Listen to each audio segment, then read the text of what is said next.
Muy buenos días a todas y a todos, paz y bien. Me encanta, estaba en la parte de atrás de la casa, repasando un poquitito lo que quiero compartir con ustedes, y la escuchaba rezar el rosario con mucho ánimo. ¿Lo hacen así siempre?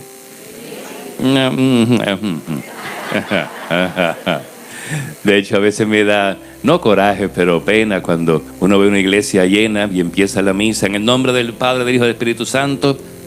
Amén. Y la gente está sordo, está mudo aquí diante, ¿no? Nunca tengamos vergüenza de expresar nuestra fe, de expresar nuestra oración y de hacerlo de una manera bien viva, bien expresiva, con mucho ánimo.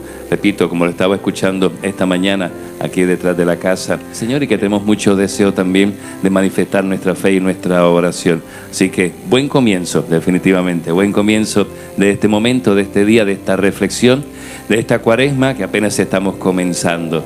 De hecho, no sé si alguno y alguna de ustedes se estará preguntando por qué estamos insistiendo tanto en la figura de San Francisco.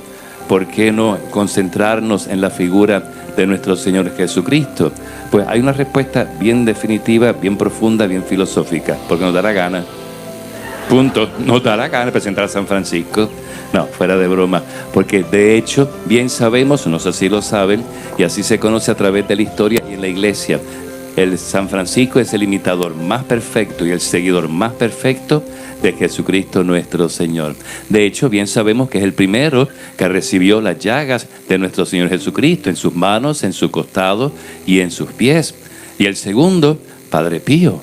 Creo que lo sabían, ¿no? El segundo, fuera de eso no ha habido oficial y certificadamente una aprobación de personas que hayan recibido las estigmas de nuestro Señor Jesucristo.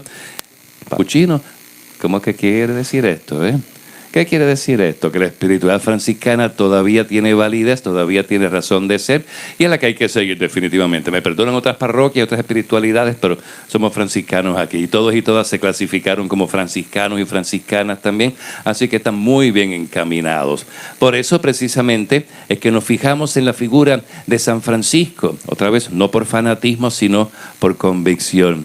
De hecho, se dice también que después de la Biblia, de quien más se ha escrito, por lo menos cristianamente hablando, espiritualmente hablando, es sobre San Francisco, y se sigue escribiendo de él actualmente. Y uno dirá, ¿pero qué de novedad tiene un hombre que existió hace 800 años atrás? Pues la misma pregunta nos podríamos hacer, ¿qué novedad tiene un hombre que existió hace 2000 años atrás, que se llama Jesucristo? La fe, el amor es siempre nuevo, por lo tanto, Jesucristo, San Francisco, la fe y el amor siempre van a ser nuevos, siempre será noticia para nuestra alma y para nuestro espíritu. Por eso es que nos fijamos en la figura de San Francisco e invitamos también a que le imitemos. A veces se buscan por ahí modelos, ejemplos a seguir, modelos a emular. Hoy día hay muchísimos ídolos por ahí, pero que se disfrazan de no sé qué cosas. Son los raperos estos, no es que tenga nada en contra de ellos, sino que, qué sé yo, son como un disfraz, un personaje, no son auténticos como quien dice, pero tiene un montón de seguidores por ahí haciendo disparates y diciendo disparates también. ¿Por qué no centrarnos entonces en alguien que demostró y sigue demostrando que siguiendo sus pasos, imitándole paso a paso, podemos alcanzar la santidad, la plenitud de vida que se supone que es la finalidad de toda persona, particularmente de todo buen cristiano, de todo buen católico? Por eso hoy vamos a caminar en esa dimensión espiritual de San Francisco de Asís en toda su esplendor, sobre todo este tiempo cuaresmal. Yo no sé si ustedes saben que San Francisco no celebraba una, sino 5 cuaresmas. 5 cuaresmas al año. Voy a ser bien específico. La primera, la que se llama la Grande o de la Redención, es la que la iglesia completa celebra, que comienza miércoles de ceniza hasta la Semana Santa, que va en preparación a la Pascua, que es esta misma que acabamos de comenzar. Pero él celebraba otra, lo que llamaba la Cuaresma de la Epifanía o Benedetta. Él hacía una relación entre el tiempo de Navidad y el tiempo de la Pascua. En otras palabras, comenzaba después de Reyes, o terminaba en la fiesta de Reyes. Empezaba en Navidad y terminaba con la fiesta de Reyes o la Epifanía. Creó la Cuaresma del Adviento o de la Encarnación, en preparación a la Navidad, que San Francisco hacía y que va de la fiesta de Todos los Santos. ¿Qué día es ese? 1 de noviembre. hasta la vigilia de la Natividad del Señor, o sea, hasta el 24 de diciembre. Van sumando, ¿no? Como que va una detrás de la otra. Los santos Pedro y Pablo, en comunión con la jerarquía eclesiástica, sobre todo con el Papa, signo de la unidad de la Iglesia. Iniciaba el día de la fiesta de los apóstoles Pedro y Pablo, que es el 29 de junio, hasta la fiesta de la Asunción, que es el 15 de agosto, demostrando así peculiar devoción por María, madre y figura de la Iglesia. Terminaba el 15 de agosto esta cuaresma de los santos Pedro y Pablo, y ese mismo día comenzaba una en honor a San Miguel, que iba desde el 15 de agosto, fiesta de la Asunción, hasta la fiesta del Arcángel San Miguel. ¿Qué fecha es esa? 29 de septiembre, que se han unido después de Vaticano II, son los tres arcángeles que se van juntos, Miguel, Rafael y Gabriel, ¿no? El 29 de septiembre. Si nos damos cuenta, estamos hablando de prácticamente todo el año. Miren más todavía. Las 5 cuaresmas de San Francisco durante el año. Esto quiere decir que cerca de 200 días él pasaba cada año en soledad, orando y mortificándose, apartado de las personas, solo con Dios, empleando así 2/3 de su tiempo en la contemplación y a la oración, y solo 1/3 en la acción. Y a veces como que vamos al revés, ¿no? Demasiada acción y muy poca contemplación, muy poca oración. Primer mensaje que nos está dando San Francisco de Asís. A veces queremos hacer demasiado, abarcar demasiado, y se nos olvida tener, como quien dice, echarle gasolina espiritual al cuerpo, que es nuestra oración, nuestra intimidad con el Señor. Me puedo imaginar que por esa razón es que están todos y todas ustedes aquí esta mañana. Pues les pido un favor, que esto no se vea como que, pues cuaresma, tengo que hacer un retiro, tengo que participar de algo que puedo llamar que es espiritual, para después decirle a todo el mundo, yo estuve en un retiro, tú fuiste a un retiro, es cuaresma, hay que hacerlo, ¿no? No estamos hablando aquí de contabilizar nuestra espiritualidad, sino alimentar nuestro espíritu. Que lo que hoy cada una y cada uno pueda recibir, pueda percibir, pueda entender que el Señor mismo le está diciendo a su corazón y a su alma, lo puedan compartir con otras personas. No un sentido jactancioso diciendo, pues ya yo soy el más santo, la más santa, sino el Señor me ha puesto esto en mi corazón, y tal vez te pondrá alguna o algunas personas específicamente en tu corazón también, para que le comuniques lo que Él te va a decir durante el día de hoy, en este retiro, tal vez a través de alguna de las personas que están sentadas a tu lado, posiblemente los que estamos aquí tratando de compartir unas ideas, pero definitivamente el Señor va a hablar, y va a hablar claro y contundentemente a cada uno y a cada una. Aquí no estamos hablando que vas a sentir un revolú en tu corazón, que te vas a desmayar, que vas a ser como una serpiente saliendo por ahí corriendo, que vas a sentir rayos, que el techo se va a salir de momento y después se pone otra vez. Eso es cuestión de Hollywood, ¿no? Y eso es llamar la atención de espectáculos, ¿no? El Señor quieta y calladamente, como dice el profeta Ezequiel, en la suave brisa, ahí estaba Dios. No en el trueno, no en el relámpago, no en el terremoto. En la suave brisa, ahí estaba Dios. Por lo tanto, mientras más sosegado y calmado está nuestro espíritu, más abierto va a estar para ser receptivo a lo que Dios nos quiere comunicar. Nos damos cuenta porque estamos insistiendo en la figura de San Francisco. Fíjense lo que él hacía. Para aquel momento histórico, estamos hablando siglo XIII, era tan convulso como el que estamos viviendo en estos tiempos. Guerra donde quiera, manipulación donde quiera, diferencia abismal entre ricos y pobres, los pobres buscando, como quien dice, subsistir, los ricos buscando cada vez cómo hacerse más ricos. La misma iglesia incluso estaba presa, como quien dice, de esa situación histórica, económica que se estaba viviendo. Favorecía en cierta manera y hasta ponía los lugares privilegiados en las iglesias para las personas acomodadas, para las familias ricas. Voy a hacer un pequeño paréntesis. Lamentablemente, como que a veces creemos que eso tiene que ser así. Definitivamente no. Y lamentablemente, pues algunas personas piensan que porque que son pana fuerte del párroco, del cura, pues aquí tengo una ventaja, puedo hacer lo que quiera con él y puedo hacer cualquier disparate. Yo sé que el padre pana mío pues me va a absorber, me va a dar la razón. Cuidado. A veces como que tomamos demasiado suave nuestro compromiso con el mismísimo Señor. San Francisco de Asís tuvo que pasar por situaciones delicadísimas, dificilísimas, para lograr esta imitación perfecta de nuestro Señor Jesucristo. No fue una cosa suavena, como dicen por ahí, sino todo lo contrario. Insistimos, por lo tanto, en este momento histórico que estamos viviendo y la situación de nuestra iglesia y del mundo entero, recapturar la imagen de San Francisco, pero sabiendo que no va a ser un camino nada fácil, pero sí glorioso. Ahí está la diferencia, ¿no? Este día, repito, quedan todos invitados e invitadas a poder decir que lo que vamos a obtener aquí es para beneficio personal, pero sobre todo comunitario. Como me encanta decir a mí, un buen católico siempre habla de nosotros. Un buen católico nunca habla de yo. Así como un matrimonio. Si el matrimonio siempre, aparte las dos partes van a estar mirándose uno al otro como tan necesario que sin el otro o la otra no puedo vivir, pues la relación va a ser preciosa. Si solamente va a mirar el yo, definitivamente ese matrimonio va al fracaso.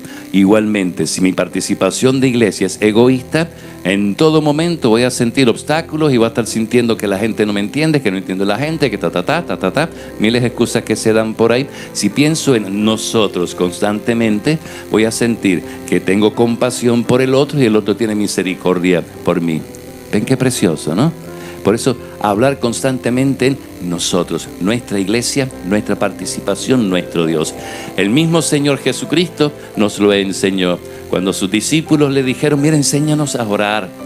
Primero, que no usó muchísimas palabras, fue al grano y habló de Padre nuestro. Fíjense que pudo haber dicho claramente, Padre mío, pero dijo, Padre nuestro.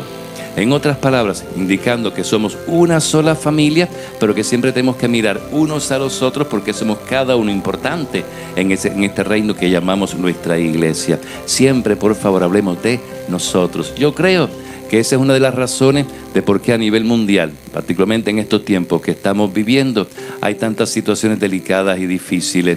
Entiendo que en cierta manera también es la razón de cómo es posible que un esposo mate a una esposa, que un hijo mate a una madre, cómo es posible que un hermano mate a una hermana, cosas que no están lejos de nosotros, eso está pasando en nuestro patio. Tal vez por esa misma razón. Egoísmo, pensando en yo solamente. Por eso vamos a contrarrestar aquí en Puerto Rico este egoísmo con nuestro sentido de familia, de nosotros, de iglesia, de respeto al otro y a la otra. Lo que se hace, podemos contagiar a todo el mundo. Y ahí está nuestro compromiso con Puerto Rico y con nuestra iglesia. San Francisco, vamos a seguir entendiendo, tuvo que pasar por distintas situaciones nada cómodas, nada agradables, para poder llegar a una convicción de que se sentía amado por nuestro Señor Jesucristo. La oración que compuso frente al crucifijo es esta. Sumo y glorioso Dios, ilumina las tinieblas de mi corazón y dame fe recta, esperanza cierta y caridad perfecta, sentido y conocimiento, Señor, para que cumpla tu santo y veraz mandamiento. Estoy escuchando que algunos están repitiendo, qué bueno, que ya la saben de memoria. Lo voy a decir otra vez. Sumo y glorioso Dios, ilumina las tinieblas de mi corazón y dame fe recta, esperanza cierta y caridad perfecta, sentido y conocimiento, Señor, para que cumpla tu santo y veraz mandamiento. Se dice, y lo estamos repitiendo, que San Francisco quería imitar perfectamente a nuestro Señor Jesucristo, pero sabiendo también que Él era, como quien dice, el máximo ejemplo y el nivel máximo de imitación para lograr la santidad, pero sabía también que tenía, como quien dice, que darle su privilegio.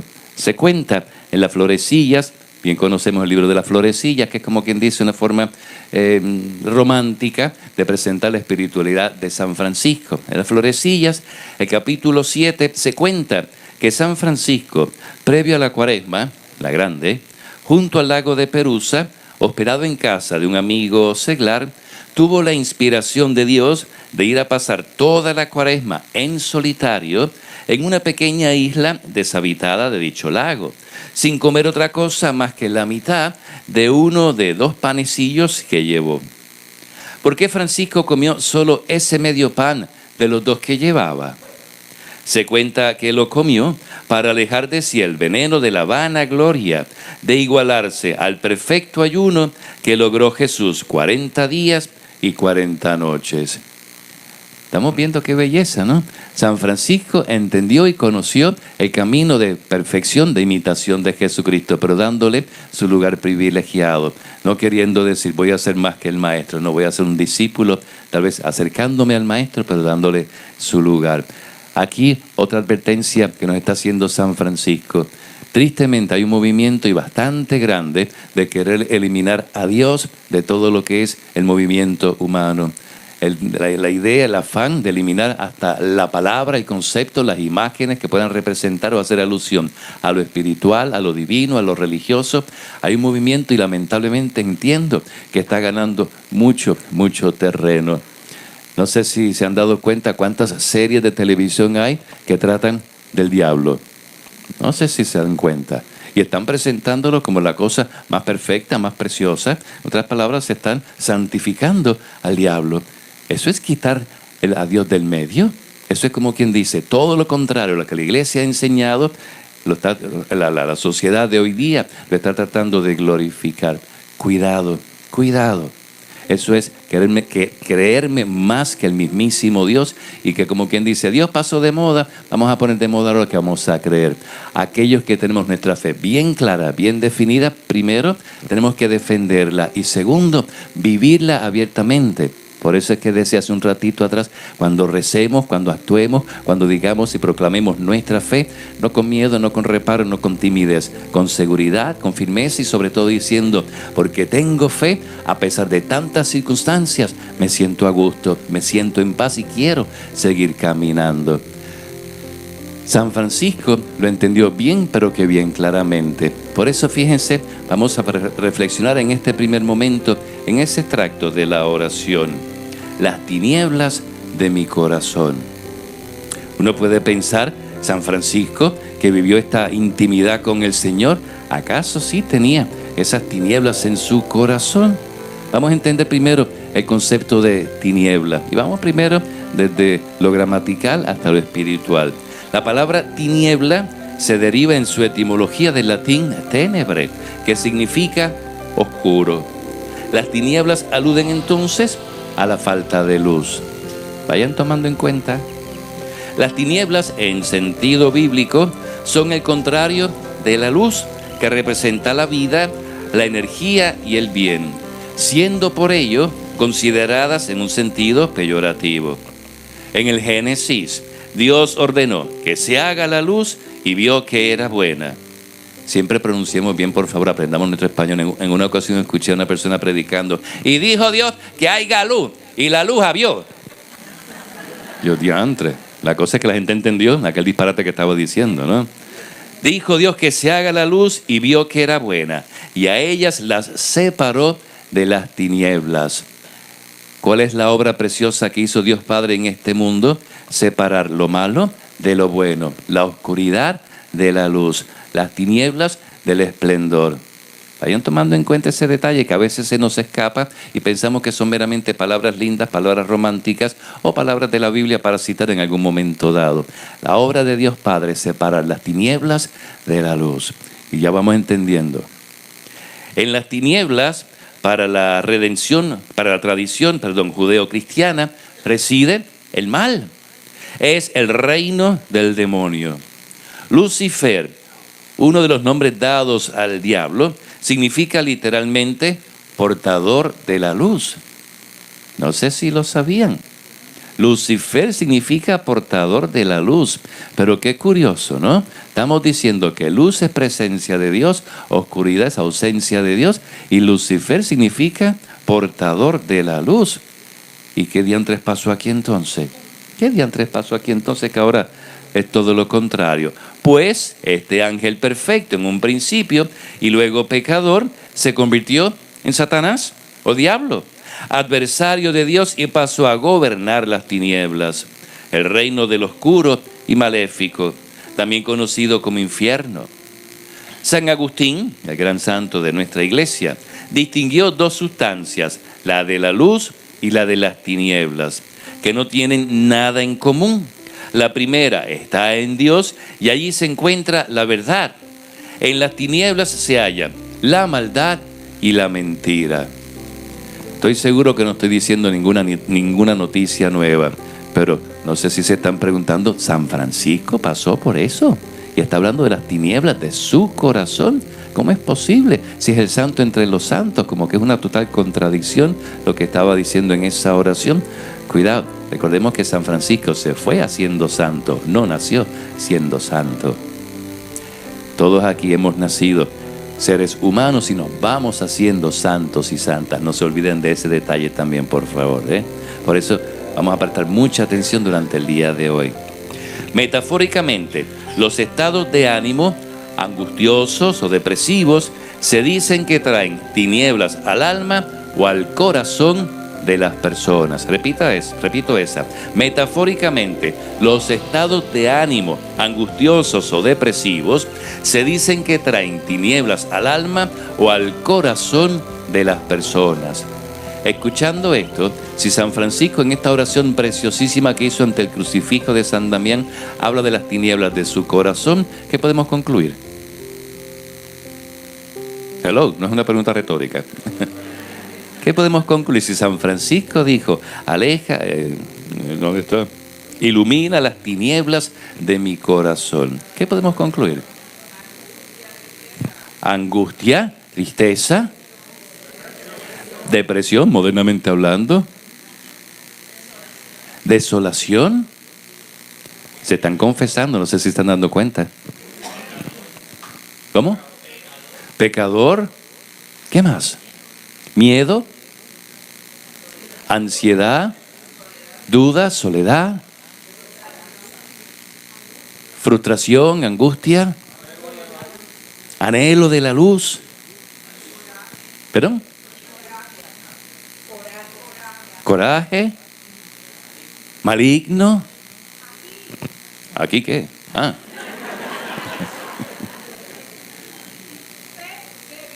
Fe débil. Fíjense que muchas traducciones, podríamos utilizar esa palabra, de lo que significa las tinieblas en el corazón de una persona. Con todo el respeto, quien dijo lo que dijo, posiblemente lo sintió o lo está sintiendo en este momento.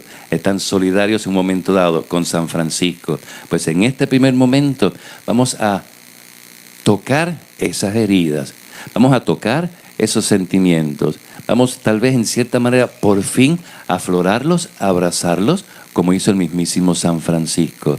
No tengamos miedo, al contrario. Y no es una cosa suave, ligera, pasajera. San Francisco tuvo, como quien dice, que sentir todos estos sentimientos en su corazón para poder llegar a decírselo al mismísimo Jesucristo representado en el crucifijo de San Damián. Nos damos cuenta entonces que la espiritualidad franciscana, pues no es tanto los pajaritos y los animales, ¿no? Como siempre, ¡ay, San Francisco de los pajaritos! Ok, ¿y qué pasa con los pajaritos entonces? San Francisco y la espiritualidad franciscana va muchísimo más allá. Es una espiritualidad humanista. En otras palabras, mira a la persona en su totalidad, mira al ser humano como algo precioso, perfecto, y le va dando esa capacidad de llegar a la plenitud de la vida, a la plenitud de la gracia, que es lo que llamamos santidad. En otras palabras, si queremos seguir viviendo la espiritualidad de San Francisco, no es algo superficial, al contrario, nos estamos comprometiendo a ser verdaderos hombres y mujeres, seres humanos, pero con una capacidad de perfección. Cuando Fray Gabriel decía al comienzo de los años que yo llevaba aquí, llevaba allá, llevaba en el otro lado, bueno, desde que entré al seminario son 42 años. ¡Wow! Todo eso. Hace poquito estaba presentando una charla en una parroquia. Cuando terminamos, se nos acercaron varias personas. ¡Ay, usted bautizó a mi hijo! Yo no le pregunté la edad del hijo porque me imagino, no quería sentir más que se me cae un pelo más de la cabeza, ¿no? Usted enterró a mi mamá, usted hizo esto. De repente yo, pues parece que llevo bastante tiempo en esta vida, ¿no? La manera en que sentía mi sacerdocio, mi compromiso como Ese fraile capuchino, hace 35 años atrás, jamás y nunca es la que siento en este momento. Uno puede pensar, no, los frailes, los curas, pues ya están perfectos, ya tienen una espiritualidad muy definida, son maduros en la fe, maduros en su servicio. Vamos en el mismo proceso que cualquier ser humano. Por eso es que estamos insistiendo. No tengamos reparo, primero, en admitir estas tinieblas que posiblemente quedan en nuestro corazón. Y ahorita vamos a tratar de definir por qué hay esas tinieblas en nuestro corazón y por qué San Francisco hablaba de esas tinieblas en su corazón. No tengamos reparo en ese sentido, muchísimo menos tengamos miedo, reparo de abrazarlas, de agarrarlas, como quien dice, por los cuernos, esas tinieblas que sentimos en el corazón y presentarlas al mismísimo Dios. Eso es lo que vamos a intentar, repito e insisto, en esta mañana, sin miedo y tampoco sin señalamientos. Y otra vez vamos a hablar en esta ocasión a cada uno y a cada una, como hombres y mujeres que son buscando progresar en su fe. Les invito por favor a que no digan, eso que está diciendo le cae tanto a mi vecina, eso que está diciendo le cae, mira, esa que está ahí atrás, que da mira con el rabito de los ojos, si está pendiente de que le cae a ella, mira, está describiendo, que falta que diga el nombre y el apellido, esto le cae a mi mamá, le cae a quien sea, pero aquí en esta ocasión vamos a caer que te caiga a ti. Responsablemente, que lo que vamos a presentar o lo que se está presentando en esta mañana lo puedas asimilar tú mismo. En esta ocasión vamos a hacer un paréntesis del nosotros y vamos a pensar en yo. Vamos a ser sanamente egoístas en este momento. San Francisco tuvo estas tinieblas en su corazón y las sentía bien, pero que bien arraigado.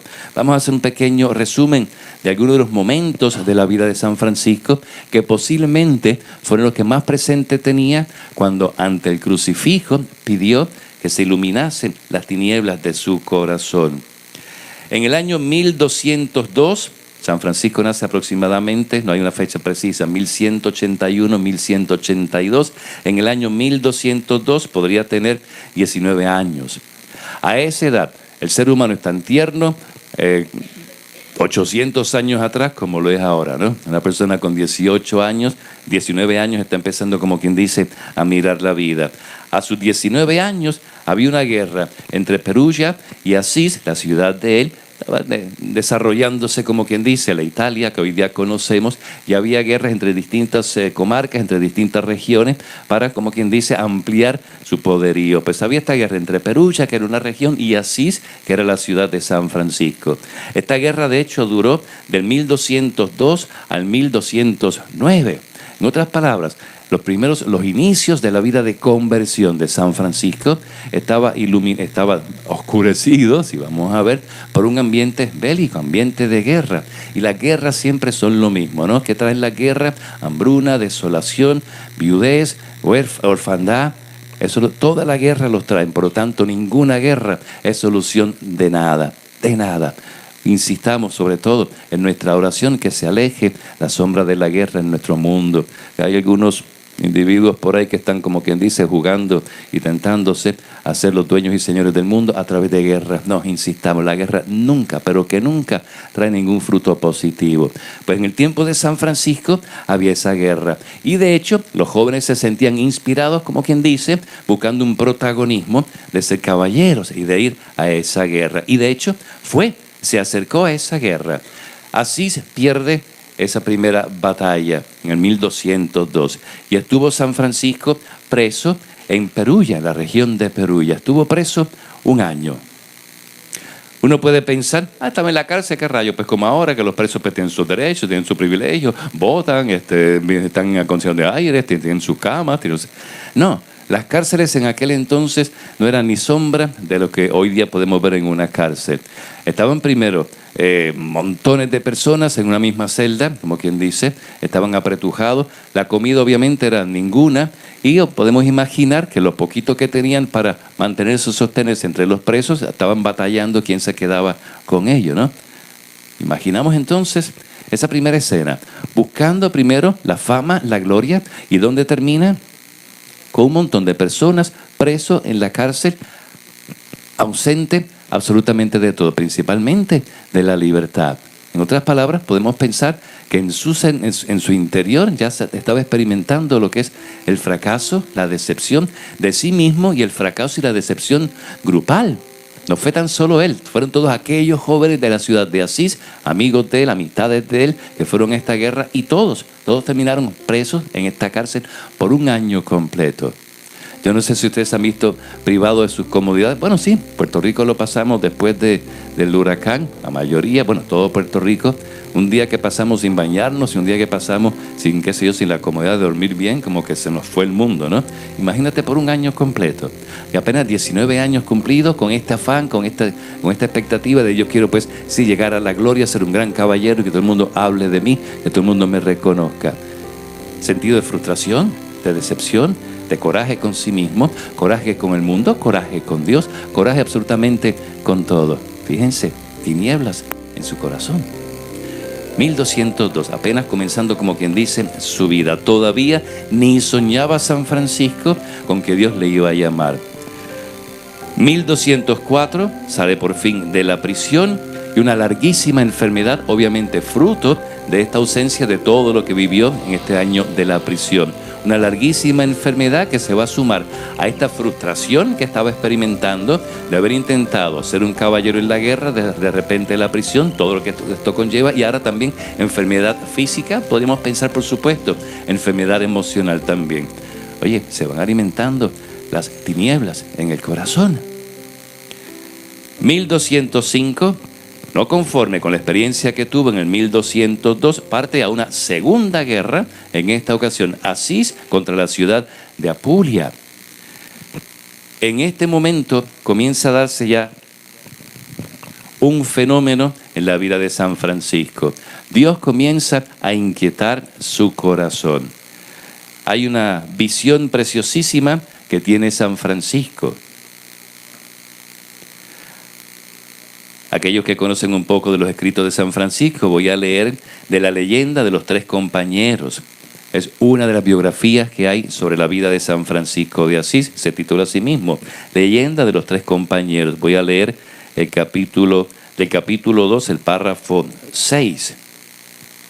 Luego de emprender el viaje y de haber llegado a Spoleto para continuar hasta la Apulia, se sintió enfermo. Empeñado con todo en llegar hasta la Apulia, se echó a descansar y semidormido oyó a alguien que le preguntaba a dónde se proponía caminar. Y como Francisco le detallara todo lo que intentaba, aquel añadió: ¿quién te puede ayudar más, el Señor o el siervo? Y como respondiera que el Señor, de nuevo le dijo: ¿por qué pues dejas al Señor por el siervo y al príncipe por el criado? Y Francisco contestó: Señor, ¿qué quieres que haga? Vuélvete, le dijo, a tu tierra, y allí se te dirá lo que has de hacer, porque la visión que has visto es preciso entenderla de otra manera. Segundo intento de gloria, segundo intento de ser un gran caballero, y aquí Dios dice: no, vamos a hacer algo distinto. La gloria que tú estás buscando no es en lo efímero, no es en la cuestión humana. La gloria que tú estás buscando te la voy a presentar de otra manera, te la voy a presentar desde la dimensión espiritual. Los analistas de la vida franciscana y de los escritos de San Francisco, estos dos términos, siervo y señor, se dice que siervo se refiere al Papa. Recordemos que en aquel entonces, por lo menos lo que yo llamo las mal llamadas guerras santas o las cruzadas, ¿no? Era lo que estaba existiendo, ¿no? Los estados papales buscando defenderse y buscando crecer también. Digo yo la mal llamada guerra santa porque, repito, para mí una guerra nunca va a traer frutos positivos ni buenos. Pero se llamaban guerra santa porque era la iglesia, quien era el general de ese ejército que estaba buscando defender la iglesia, era el Papa. Por eso esa relación que dice, ¿a quién puede darte más, el siervo o el Señor? El siervo, en ese caso, parece que se refiere al Papa. Y era lo que estaba haciendo San Francisco. ¿Y el Señor quién es? Nada más que otro, más que Dios, el mismísimo Señor Jesucristo. Y la respuesta que da Francisco es el Señor.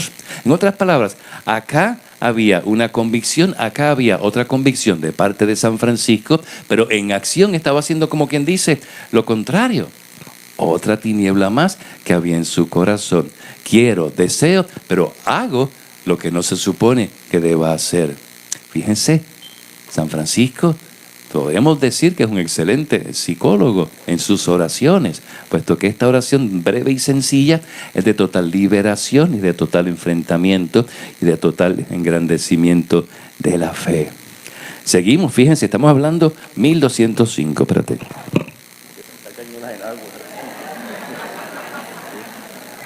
No hay que agarrarme, estoy subiendo como que no sube. De hecho, originalmente el cordón, y esto lo estoy citando de la misma biografía de San Francisco, dice pues una túnica rústica con un cordón para que aguantase los calzoncillos. Por eso es que dije, se me están cayendo las enaguas. 1205 se da también otro momento preciosísimo en la vida de San Francisco. Regresa a su ciudad de Asís. Fíjense que esta voz, este señor le está pidiendo, regresa al mismo escenario donde tú saliste corriendo y donde tal vez todo el mundo te está mirando como un fracasado, empezando por tu padre que invirtió dinero en los armamentos que tú tenías en tu vestuario. Tu padre invirtió muchísimo dinero y tú regresaste como un fracasado, como un enfermo, como un inútil. Regresa al escenario donde saliste corriendo, escapándote de otra tiniebla más que tenía que llevar en su corazón. Alimentar, como quien dice, la vergüenza. Estando en ese proceso, ya comienza a darse cuenta que su vida debe tomar un giro distinto a lo que él pensaba. No era en la vanagloria humana, sino que era precisamente en la dimensión espiritual. Fíjense que la respuesta que da Francisco es: Señor, ¿qué quieres que haga? No dice, vos rara que estás aquí diciéndome, no, los espíritus. No, Señor, ¿qué quieres que haga? En otras palabras, ya se estaba dando cuenta que su corazón, su persona debía caminar en otra dirección. Hago un pequeño paréntesis. ¿Alguna vez tú le has preguntado eso al Señor? ¿Alguna vez has utilizado esa misma expresión de San Francisco? Señor, ¿qué quieres que haga? Y estoy segurísimo porque es mi experiencia también. Cuando el Señor te dice tal cosa, tú vas para otro lado. Y dice, adiós cara, pero si la cosa no era así, ¿qué pasó aquí? Pues no hiciste caso, punto, y se acabó. Si decimos, Señor, ¿qué quieres que haga? Escucha una respuesta. Hazle caso, bendito sea el Señor. Les confieso, cuando comencé a experimentar la inquietud vocacional fue precisamente aquí, cuando Centro Capuchino era básicamente para jóvenes de nivel de escuela superior. Aquí fue que comencé a experimentar llamado, la vocación. Por eso quiero tanto este lugar, Centro Capuchino, es el centro del inicio de mi vida religiosa. Por 2 largos años estuve, como quien dice, ignorando la voz de Dios, y donde quiera, mirándolo años después, donde quiera, Dios estaba poniéndome señales, como quien dice. Y aquí cuando estaba, decía, ay Señor, ¿qué tú quieres de mí? Señor, mi vocación es un yo. Lo decía de 1000 maneras, pero no estaba, como quien dice, ni haciendo caso y menísimo escuchando. Por eso, cuando hagan esa pregunta, Señor, ¿qué quieres que haga? Cuando Él responda, hagan caso, por favor, hagan caso. No lo duden, no lo duden. A veces la primera reacción que tenemos, ay, ¿será Dios que me está hablando? Diantre, si le estás pidiendo a Dios, pues te va a responder Dios. ¿Quién más te va a responder, no? Óyeme, es como o te peinas o te haces rolo, ¿no? Responder a la voz del mismísimo Dios. Pues eso hizo San Francisco. Comenzó a experimentar que algo había en su persona que no podía seguir, como quien dice, lo que estaba haciendo el resto de la gente, sino que Dios le estaba llamando para algo particular en su vida y para la vida de todos los demás en la ciudad de Asís. Decide empezar a integrarse, como quien dice, a su oración, a su intimidad con el Señor, y se va a una cueva, protegido, como quien dice, de todas las personas, a intentar entender lo que Dios le estaba diciendo. Curiosamente, su padre, que estaba siempre al acecho, se entera de que Francisco, ya todo el mundo le está llamando el loco, le está llamando que está enfermo, le está llamando que algo rarísimo está sucediendo en su vida. Obviamente viene a sentir la vergüenza a su padre y lo va a buscar. Vamos a hacer una referencia, volvemos a los 3 compañeros, en esta ocasión párrafos 17 y 18. Orando así, continua y ardorosamente, con ayunos y lágrimas, y desconfiando de su virtud y fuerza, puso totalmente su confianza en el Señor, que a pesar de las tinieblas en que estaba envuelto, le había hecho rebosar de inefable alegría y le había inundado de maravillosa claridad. Enardecido todo él interiormente, salió de la cueva y animoso, ligero y alegre, emprendió el camino de Asís, defendido con las armas de la confianza en Cristo y caldeado por el amor divino, recriminándose a sí mismo de desidia y de vano temor, se ofreció a pecho abierto a las manos y acometidas de sus perseguidores. Y al verlo, los que anteriormente le habían conocido, le afrentaban villanamente, llamándolo loco y demente, y le arrojaban lodo y cantos de las plazas. Contemplándolo tan cambiado de su primitivo porte y consumido por la penitencia corporal, achacaban todo cuanto hacía a desnutrición y locura. Mas el caballero de Cristo, haciéndose el sordo a todo esto, sin claudicar ni titubear por ninguna clase de injuria, daba gracias a Dios. El rumor de estos sucesos corría por las plazas y barrios de la ciudad, y no tardó en llegar a oídos de su padre. Enterado de que tales vilipendios le hacían sus conciudadanos, marchó precipitadamente a buscarlo, no para liberarlo de las afrentas, sino para perderlo. Y sin aguardar la menor moderación, se arrojó sobre él como lobo contra la oveja, y mirándolo con ojos fieros y rostro amenazador, puso con impiedad la mano sobre él. Y conduciéndolo a su casa, lo encerró durante muchos días en una cárcel tenebrosa, y puso todo su empeño en convencerlo con argumentos y azotes a que volviera a las vanidades del mundo. Mas él, no conmovido por las palabras ni cansado de la prisión ni los azotes, todo lo soportaba con admirable paciencia y se mostraba más decidido y valiente para llevar a efecto su santa determinación. Apremiado su padre por urgente necesidad, tuvo que ausentarse de casa. Entonces su madre, que no aprobaba la conducta de su marido, se quedó sola con el hijo y le habló dulcemente. Mas como palpara que era imposible hacerle mudar de propósito, se le conmovieron las entrañas y lo soltó de la prisión, dejándolo salir libremente. Francisco, dando gracias a Dios omnipotente, volvió al mismo retiro donde había estado antes, y en uso de mayor libertad, como bien probado en las tentaciones del demonio, y aleccionado con las enseñanzas de las mismas, y conseguido una mayor seguridad gracias a las injurias sufridas, caminaba con más independencia y magnanimidad.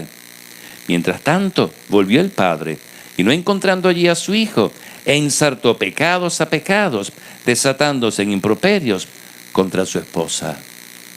Fíjense, estamos hablando de una segunda prisión, de una segunda privación de libertad en San Francisco, y nada más y nada menos que por su propio padre. ¿Qué podía estar sintiendo San Francisco en ese momento? Coraje, tal vez hasta odio por su propio padre, frustración de la relación de él y su padre, relación paterno-filial. Una vez más, luego de que la madre lo libera, obviamente Francisco se tiene que haber enterado la reacción que tuvo el padre hacia la madre, que podemos imaginar que hasta la agredió, agresor físico. Culpabilidad, fíjense, todas estas tinieblas en el corazón de San Francisco estaban más que presentes, y con todo y esto, fíjense, se estaba dando ya un proceso espiritual en la vida de él. Justamente es en ese momento histórico, espiritual y emocional de la vida de San Francisco que se encuentra con el crucifijo de San Damián, que es el que tenemos aquí al frente.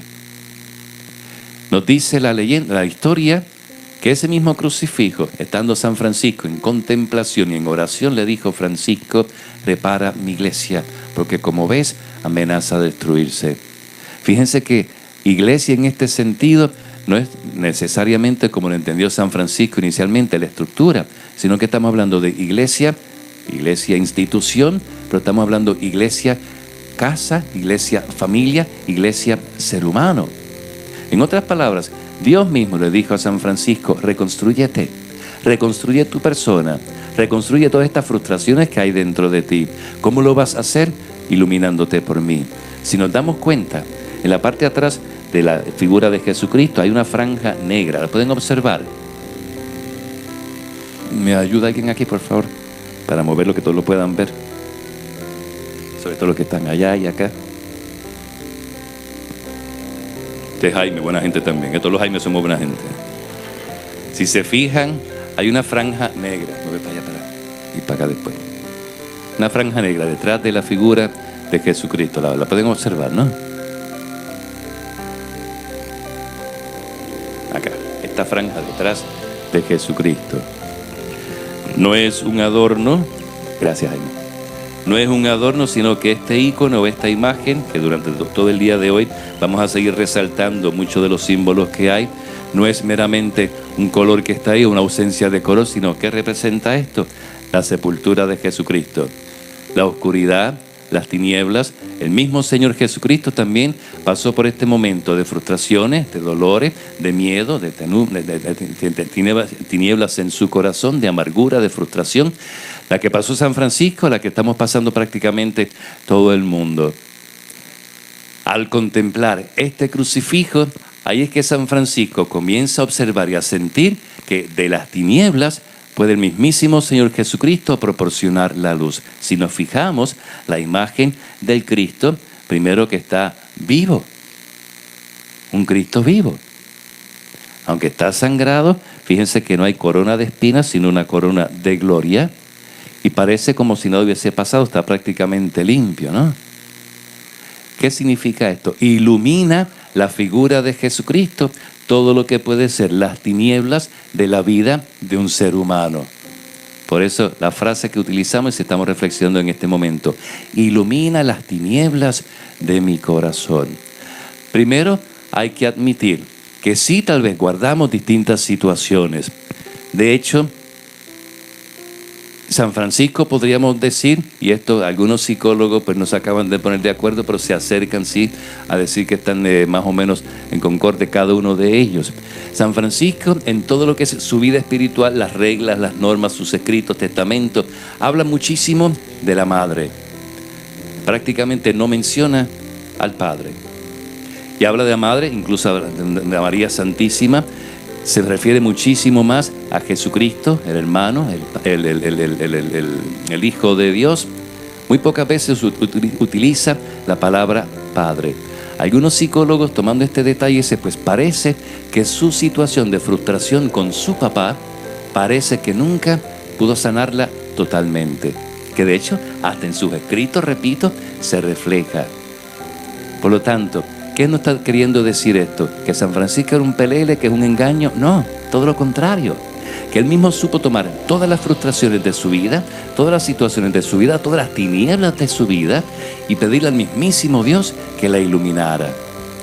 Obviamente, al final de su vida, algunos historiadores dicen y creen que el mismo Padre se acercó para reconciliarse con San Francisco y en algunos dicen que incluso hasta siguió la misma vida que él había propuesto. De eso pues hay ciertas incongruencias, pero fíjense qué interesante, ¿no? Estas amarguras que estaba viviendo San Francisco, sí las tuvo presentes y por eso pidió que las tinieblas de su corazón solamente podían ser iluminadas, en otras palabras, transformadas de oscuridad en luz, en la medida que seguía imitando a Jesucristo. Pero otra vez, este pequeño detalle que hemos presentado, ¿qué nos quiere decir? Que cuesta trabajo. Es un poco difícil, arduo, no imposible, pero un poco difícil y arduo. Que muchas veces la reacción que tenemos para defendernos, como quien dice, de esas tinieblas que a veces guardamos en nuestro corazón, es meterla bien, pero que bien dentro, y que nada ni nadie me acuerde que hay esa situación ahí, que esa tiniebla que guardo en mi corazón. Voy a decir algo, y esto por favor es confidencial. En muchísimas ocasiones, en los 35 años que llevo de sacerdote, les confieso que a veces he preguntado, yo aspiraba a ser abogado, aspiraba a la carrera de Derecho, cuando a Dios se le ocurrió llamarme y a mí se me ocurrió decirle que sí, pero aspiraba a la carrera de Derecho. A veces he pensado en estos 35 años de sacerdote, en los 42 que llevo en la vida religiosa, oye, si hubiese sido abogado, ¿cómo hubiese sido? ¿Cómo hubiese sido como abogado? Les confieso que eso ha pasado por mi mente. No es que estoy diciendo que estoy frustrado como sacerdote, pero queda ahí, queda como quien dice, esa pequeña tiniebla. ¿Cómo hubiese sido yo como abogado? ¿Hubiese sido exitoso? Tal vez me hubiese dejado llevar, qué sé yo, por el lujo, la vanagloria. ¿O hubiese sido justo? ¿Estaría tal vez defendiendo a los más pobres? Tal vez la manera en que estoy viviendo mi vida, tal vez las convicciones que tengo. ¿Cómo hubiese sido como abogado? Y les digo más, ¿cómo hubiese sido como esposo? ¿Cómo hubiese sido como papá?